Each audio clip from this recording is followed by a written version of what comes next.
This is St. Louis on the Air from St. Louis Public Radio. I'm Elaine Cha. Big government. The phrase conjures the image of something oversized, bursting at the seams. And when you hear a politician talk about it, you're almost certain to hear how they want to make it smaller, more efficient, less wasteful, and, importantly, more loyal. And we're hearing about that now as the incoming Trump administration and billionaire Elon Musk tout efforts to create a Department of Government Efficiency, DOGE or DOGE. But this isn't new. Presidents going back to the Founding Fathers made similar promises. They also ran into similar challenges. The fact is, part of the reason big government is big is that it contains so many people. And to understand how government got the way it is and why incoming presidents would talk about changing it, we have to get to know those people.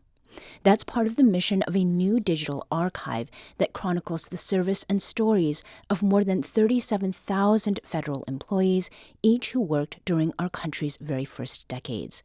It's a project that's taken years, and it holds lessons for how America's government got to be the way it is and how it might change in the future. The project's creator, Peter Kastor, is a professor of history and American culture studies at Washington University, and he joins me now. Peter, welcome back to the show. Oh, thank you for having me. So this project of yours, again, 20 years ago, is called Creating a Federal Government, and it really focuses on the events and people of America's first governments. And we're talking about George Washington, John Adams, Thomas Jefferson. So in 2 decades, if we go back, what is the thing that inspired you to begin this endeavor? So the inspiration for this was that long ago, long before that, I actually was a federal employee. My first job after college was working in the U.S. Department of Justice. Mm-hmm. It was a really rewarding job, but what struck me is I would read a lot of coverage in the newspaper, and I would see politicians talk about what the federal government was doing, and it seemed to have no connection to the reality of what we were doing within that agency and what we did well and what we didn't.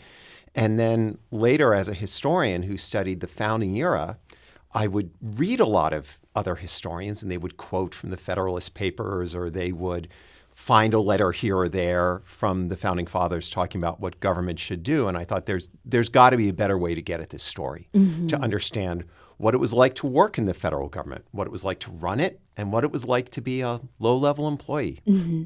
So given that time period, we're talking between 1789 and 1829, when you say federal government, I mean, what does that mean? So that's a terrific question. It's actually the question everyone was asking. So in 1789, the Constitution went into effect after the first federal elections. And people often talk now about how some people want to reduce government, but this was an era when the people you mentioned, George Washington, Thomas Jefferson, Alexander Hamilton of the musical, they wanted to build government. They wanted to make it bigger. And to them, the federal government was something that included what we all learn about in school, the legislature, the judiciary, and the executive. Mm-hmm. And one of their first decisions was that the federal agencies were under the authority of the executive. And the agencies at that time were, in the order of their creation, the State Department, the Treasury Department, the War Department, and the Postal Service, which seems the least sort of romantic of the four, but often had some of the most employees, and it stretched across the country. Mm-hmm. And in that era, we're talking about 30,000 federal employees? Yeah, so I've located close to 38,000 individuals, men and women, who were federal employees between 1789 and 1829. Mm-hmm. The number in any one year varied. When it reached its steady state in the 18 teens, there were about 30,000 people. The people who aren't in this, who would increase the number, are enlisted personnel in the Army and later the Navy. It's much more difficult to find their names and careers, but I've got civil officials, commissioned officers, and as I said, it's men and women who were federal employees during this time. I'd like to invite you to this conversation. Do you have a question or comment about how the Founding Fathers viewed the federal government as we're talking about how it got built? Do you think the president has the power to hire and fire whomever they want? Give us a call at 314-382-8255. That's 382-TALK. Or you can send us an email at talk@stlpr.org. So, Peter, you are studying the federal workforce. That is a big part of this project. How would one get a government job in the late 1700s or early 1800s to start with? Right. That's a great question. Let's begin with the fact there's no HR. There's no human resources department. And people try to get jobs in all kinds of ways. The thing that was most striking to me is that when George Washington arrived in New York in 1789 to begin as president, the federal government was located in New York for almost 2 years, he was besieged with people who just wrote to him personally. And he'd never met these people. And he received, just during the time it was in New York, he got over 300 letters personally. Right. People writing to him, some of them people who had held office previously who wanted to keep it. Some people who wanted a job in the first place. Some of them were people who were known to him personally. One examples I can think of is there were a lot of other members of the Virginia gentry who would write to him and say, I'd like to be Secretary of State or Chief Justice of the Supreme Court. But one of the other examples that I always like is a revenue official in Boston whose office was about to go from state authority to federal jurisdiction. And he writes this letter saying, I served in the Revolution. I've been serving the state. I've got a big family. Please don't fire me. And Washington ends up keeping him. He's a guy named Thomas Melville. Okay. And he serves for 30 years. He stays there from 1789 till, actually closer to 40, he stays until 1829. He's finally fired by Andrew Jackson because by then he's about 80 years old. Okay. Wow. For that time? Exactly. Yeah. And the final part of it is he probably told his grandson, Herman Melville, that this was a steady gig. And Herman Melville's first job was in the customs house in New York. And he probably learned that from his grandfather. Right. That's incredible. So it really then was about who you knew, maybe who you were related to, and having some access. Right. So that mattered. What strikes me, though, are the number of people who secured employment during this time who don't seem to have any connection. Most importantly, they make this case that they're committed to the principles of the American Revolution, the principles of the Constitution. Their appeal to party connection, well, at first there are no political parties. They can't appeal to that. And later, even later, those appeals are kind of muted. When they write asking for jobs, they sort of frame it around the notion of their own competence to do the job. And there are only so many people you can know as the president. Right. So you have to rely on the wording that people use. You have to rely on recommendations from other people. A lot of it is quite similar to how people apply for jobs now. You write letters of application and recommendation, but the terms they used were very different. And it was much more disorganized and haphazard. So what was it like then to go through these people's records? I mean, there were no computers at that time. I mean, much of it must have been handwritten. Oh, it's all handwritten. Yeah. And years ago, I was working in not just the letters people were sending, but the letters from the president. So years ago, I was working in the National Archives, and I saw a reference to nominations, Jefferson administration. And they brought out, it was an ammo box. It was an old ammo box because that's where they had this stuff stored. And these were the letters from Thomas Jefferson to the Senate nominating people to office, and they're all written in his hand. So what I want to emphasize is that at first glance, this government looks lean and mean and very efficient.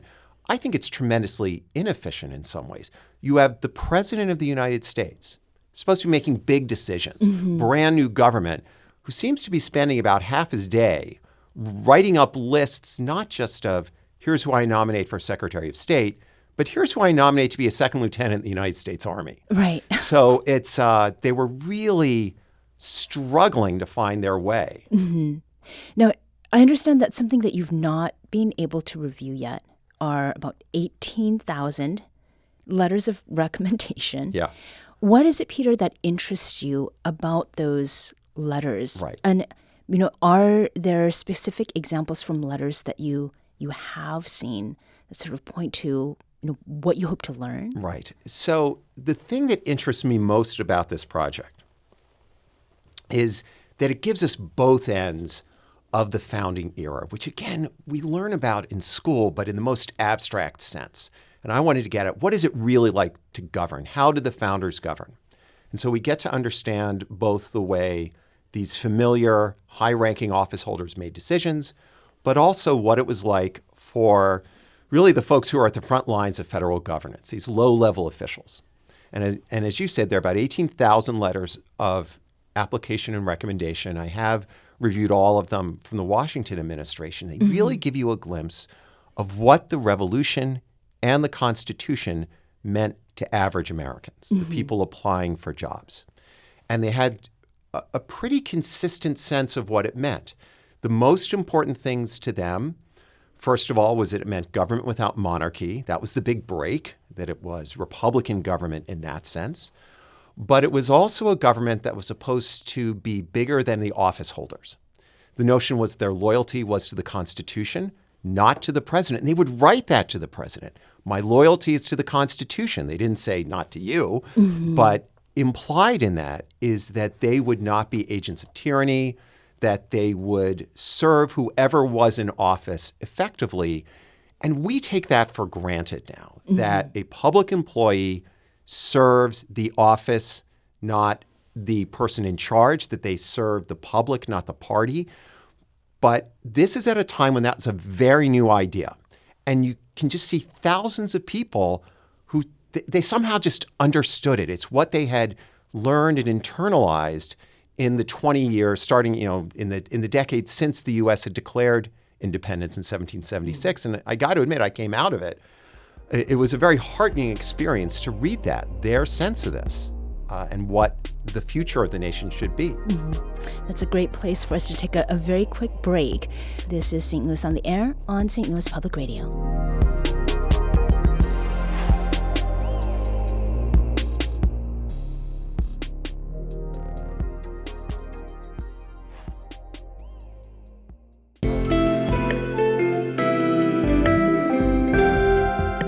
The Gateway brings you the day's news each weekday from around the St. Louis region and the state capitals in Jefferson City. Our schools are accredited.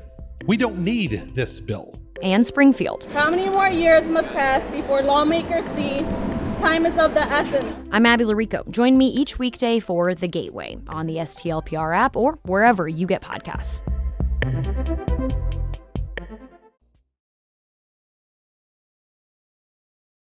Welcome back. We're talking today with Peter Kastor, a history professor at Washington University, and we're discussing his research project, a 20-year-long effort that's come together in a new public digital archive that looks back at the earliest years of America's federal government, an archive that encompasses the records of more than 37,000 federal employees. And that is something that you can find at cfg1789.wustl.edu, and we'll be sharing that URL again later in our conversation. Before the break, we're talking about the number of employees, the letters that people wrote in order to work in the federal government, and it revealed a lot, Peter, you were saying, about how they understood what their job should be, what their relationship could be as an employee of the federal government. And something I think to think about has to do with the size of government, right? Talk a little bit about that. Of course. So let's begin with the fact that the federal government was, of course, smaller then than it is now. There are about 3 million federal employees now. Numbers vary. When this government reaches its steady state in the 18-teens, it was probably about 30,000 employees at any one time, civil and military. And what I want to emphasize during this time is often we'll hear about how the founders were, they always wanted small government. And there certainly were times when they would say that, especially when a new administration came into office. But what's striking to me is that each administration I look at came in with that principle, and then all of them end up expanding government. And it's not that they were in some way seduced by growing the government, but rather each administration faced some domestic or foreign crisis, and they said, we need resources for this. It's also at a time when the U.S. was expanding the territory it claimed. The federal government had to govern that. And each administration realized that in some way. And so what you end up with, as I often put it, is a government that was certainly larger and more ambitious than a lot of conservative government critics now would claim, but also one that was smaller and didn't do as much as many liberals now might wish that it did. It's sort of, it doesn't fit anyone's preconceived notion. Right. So you'd mentioned, Peter, new presidents coming in. And I want to make sure that we get to Thomas Jefferson. Absolutely. America's third president. He went about business aligning, personnel with personal vision of government and of governing in a very particular way. And it really changed the way American presidents related to the government. So to put it bluntly, Jefferson did a lot of firing. He totally did a lot Why? of firing. Yeah, it's a great question. So let's begin with the fact that separate from the personality of Thomas Jefferson, he was the first president from one party to replace another party. He succeeded John Adams, who was from the Federalist Party. Jefferson was from the Republican Party. It's not the Republican Party we have now. That's a different one. But he came into office, and his first question was, do I need to keep all of Adams's appointees, all of his employees? And he asked his Secretary of the Treasury, a guy named Albert Gallatin, who said, fire them all. One of the first things he did was he called in his private secretary, Meriwether Lewis of Lewis and Clark expedition fame, and said, get me a list of every officer in the Army and let me know what party they're in. Obviously thinking he was going to fire all the Federalists. And in 1802, Jefferson did indeed fire a bunch of federal employees who he suspected were Federalists. Most of them were revenue officials. And he did this both to try to get rid of Federalists and also because he believed, he said, I want to reduce the number of employees. And it was his first step at the time, he thought, to getting rid of all the Federalists. And then eventually he stops because he realized that kind of purge was going to disrupt government operations. It's very difficult to tell people's political allegiances. There were some people of high competence who he decided to keep. And I think almost most importantly, within a year, really in the run-up to the Louisiana Purchase, he realized he did not need a smaller government. He actually needed a bigger government. And so he quickly starts employing people. Most of them Republicans, members of his party, but this notion that you could very easily just get rid of everyone you disagreed with. He's the first president to learn that ain't going to work the way you think it will. So there was what was anticipated and then what actually happened. Absolutely, yeah. We have Ed who's calling from South County with a question. Ed, welcome to St. Louis on the Air. Question, I have an observation. Politics was as dirty then as it is today, and there was no vetting apparently of any kind. And so it's the roll of the dice whether you would get good people in or not. Flipping that to today, my disappointment is that all of these appointments to these boards and commissions seem to me they are political because they don't report what's going on to their bosses, to their executives.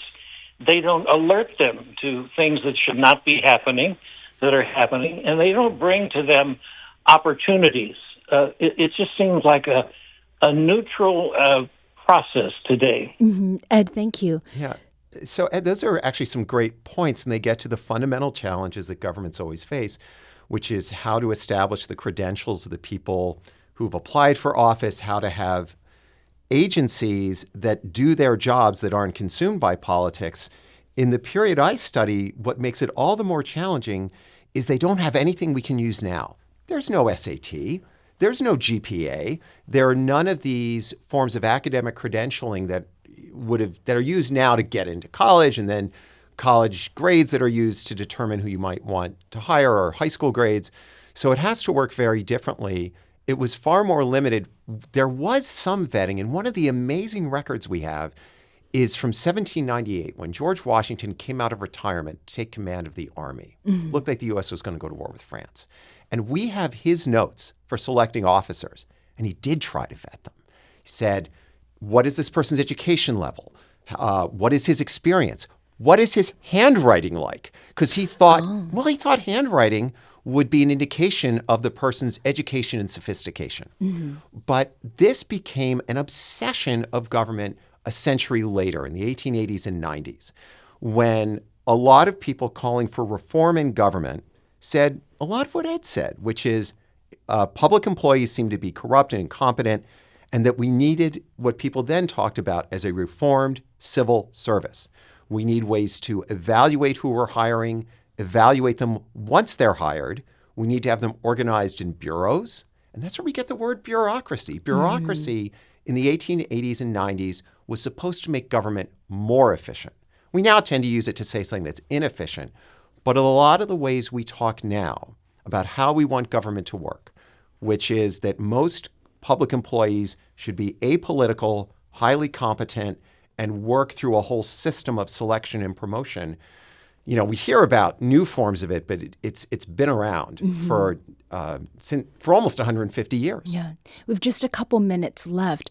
But how is it that the work that you are doing with this creating a federal government important in the context of what we're looking at now, particularly with all of the attention to the Trump administration? I mean, how much has changed, and why is it valuable to look back to the past? Well, I think it's tremendously important because let's begin with the fact that we're about to see the confirmation hearings of the people who the Trump and, incoming President Donald Trump has nominated a federal officer. We're going to hear a lot of references to the Founding Fathers and what they wanted. And that's often resting on very limited knowledge about them. So I think that's important. The other thing is people invoke the Founding Fathers to always call for increase or reduction in federal government without much connection to the fact that at that time, that's going on constantly, that the founders themselves did not seek to eradicate government. They just sought to find a good balance, and that we've had Donald Trump say he's like this big fan of recess appointments because he doesn't want the Senate meddling in who he wants to be appointed.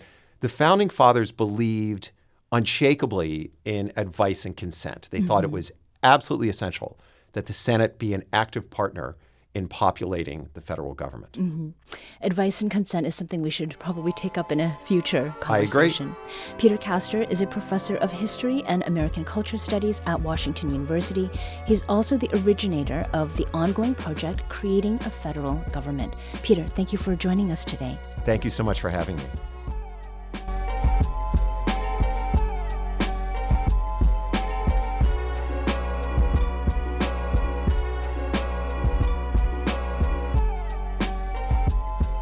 This episode was produced by Danny Wissentowski. Audio engineering and podcast design by Aaron Dorr. Our executive producer is Alex Hoyer. St. Louis on the Air is a production of St. Louis Public Radio. Understanding starts here. Do you find yourself regularly listening to episodes of St. Louis on the Air? Suggest us to a friend you think might enjoy our conversations, and leave us a review and rating on Apple Podcasts on the App Store. It's the simplest way to help people discover our show. Thank you. St. Louis Public Radio is a member-supported service of the University of Missouri St. Louis.